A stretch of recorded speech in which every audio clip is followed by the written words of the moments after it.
The city landscape is absolutely changing. It's the fastest growing residential environment in South Australia. Whether it be small bars, art galleries, or even being able to run errands up until 7 o'clock in the mall, we really need to think and rethink how the city works in the 24-hour economy. One of the things that we've been focusing on is how we unlock the energy of our young entrepreneurs. We've done that through freeing up regulation in a range of ways. We've created a new class of liquor licence to make sure that small venues can operate in the city, creating a fantastic, vibrant laneway and bar culture.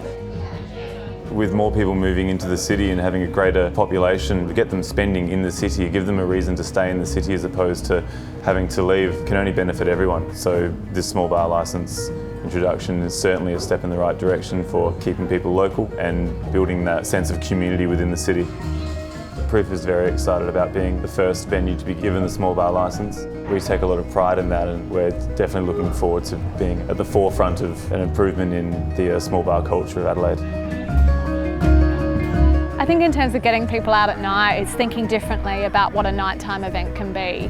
It's like this tasting festival that we're at tonight, where it's taking 20 small businesses and putting them all into the same room under a theme in the afternoon and getting 200 people along to try, be engaged and hopefully return back to those businesses in the future. Half of these people here are new to Yelp and new to what a tasting festival is, but they came and they gave it a shot, and it wasn't all about the booze. It was about exploring really cool small businesses in Adelaide that they'd never heard of before.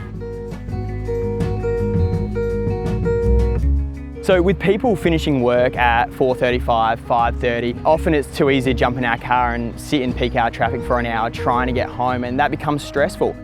There's so many groups like us that are giving the opportunity to become happy, healthy and fitter while staying in the city.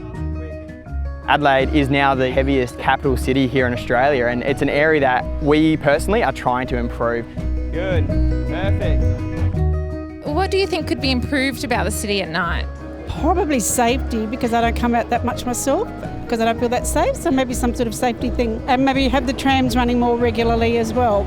This street closure is fantastic. I think maybe there's some more streets that they could do that with, and I mean walking down there with the fumes wasn't very pleasant. You turn around the corner and it smells like food. It's great. The thing that I really like the most is probably just the atmosphere. You know, you can always see lots of people going around. I don't mind if the Rundle Mall itself can open a bit longer during weekdays. Rundle Mall's been designated a tourism precinct. What that means is we can open on public holidays and we can open later in the evening. To me, it's important that Rundle Mall uses the hours it's got to actually create activities for people to come and enjoy their life here in the city. Connectivity is really important. We need to be quite clever about seeing what is going on around us and linking into other events. So we could use the connectivity, for example, of Charles Street, open that up as maybe a bit of an art laneway and show in the mall what's happening at the gallery and get people to move through and vice versa. The Night of the Museum model is a wonderful one, but it is a novelty. I think the Art Gallery of South Australia is really interested in doing something that's more sustainable, something with more frequency, something that becomes part of people's rituals, that Friday night becomes a place where you can hang out at the Art Gallery of South Australia. We've experienced decades of decentralisation, where the cities in Australia have become less potent, less dynamic, less beautiful. I think we have the opportunity now, with the support of the council, support of key business, to reactivate cities. Certainly Adelaide should become a first in that reactivation.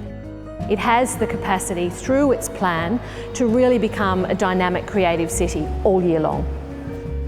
People will come to places if they feel safe and secure. So it's vital that we have well-lit pathways, that we have accessible public transport, and it has to be frequent and reliable. These are the things we need to do if we're to attract more people into the city and create the vibrancy that we're seeking.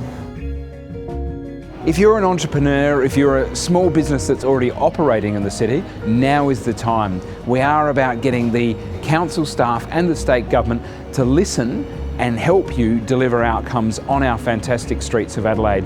So there's never been a better time to get involved in the change that you want to see for your city.